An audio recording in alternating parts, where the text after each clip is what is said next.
Риба деген эмне? Бул риба түздөн түз мааниси бул ашыруу көбөйтүү деген мааниде. Куранда Аллах Таала рибага катуу тыюу салган. Ахаллаллахул бай'a ва харрамар риба.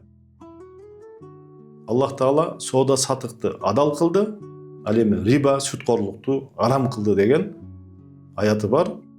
Мына ошол негизде риба деген нерсе бул ислам каржы институттарында болбошу керек. Рибанын эки түрү бар. Бул риба насиа, акчаны кредитке берүү, бул риба насиа. Мындай айтканда акчаны насияга берүү бул арам. Экинчиси рибал фадл, бул алмашуу операцияларында болуп калган, пайда болуп калган риба. Мисалы үчүн картошкага же болбосо пиязды пиязга, сабизди сабизге алмаштырууда риба элементи болбошу керек. Ошол жерде да риба болуп калышы мүмкүн.